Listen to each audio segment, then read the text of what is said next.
Say good morning. Welcome to verse of the day. You gonna say it? They're looking at you right now. Hi, welcome to verse of the day. I'm Brandon Hathaway. I'm a preacher at the Westside Church of Christ in Owensboro, Kentucky. This is. You're not gonna talk at all. This is my little man, Lyndon, and we want to thank you for joining us as we open up the Bible and study the Word of God. We are in Deuteronomy chapter 14. If you're following along, Deuteronomy 14, and we're going to start with verse 22 as we read through this. It's getting through about what they cannot eat, clean and unclean animals, and also within their tithing of produce. And so we're going to pick up verse 22, which is talking about that tithe. And so verse 22 says, "You shall surely tithe all the produce from what you sow, which comes out of the field every year. You shall eat in the presence of the Lord your God at the place where he chooses to establish his name. The tithe of your grain, your new wine, your oil, and the firstborn of your herd and your flock, so that you may learn to fear the Lord your God always.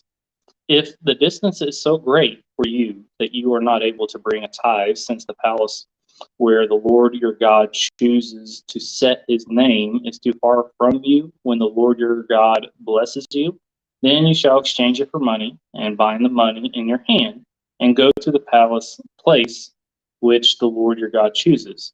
You may spend the money for whatever your heart desires, for oxen, sheep, wine, strong drink, whatever your heart desires. And there you shall eat in the presence of the Lord your God and rejoice, you and your household." I like this part because it goes to show the wisdom of God, and it goes to show his understanding. Because here he's commanded them to, to tithe their produce and to bring it wherever he chooses. All right, so he's established a place where they're going to go make these this feast basically, because they're eating wherever he tells them to within this tithe here.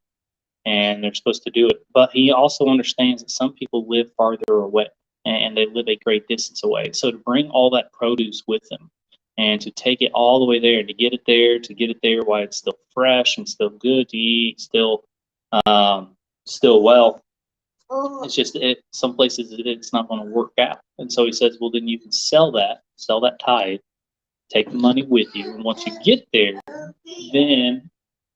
then you can purchase whatever is needed, and then you have that feast here. You eat in the presence of the Lord as he has commanded. And so it's just, to me, it just goes to show God's understanding. God knows, he didn't just say, well, no, bad luck. I mean, you live that far, you make it work, you figure it out. Well, he says, all right, you live too far, that's going to happen. Here's what you need to do. And so God is understanding, and he makes this exception for them, but he doesn't allow them to just forsake the command, right? He doesn't allow them to just, well, it's too far, I can't do it. So they keep all the produce to themselves and they don't tithe at all. But he makes a way in which they can fulfill this command. They don't. He doesn't allow them to just opt out. So, anyways, I want to thank you for joining me. I hope that everybody has a blessed and wonderful day today, and if the Lord is willing, we'll talk to you later. You gonna say bye?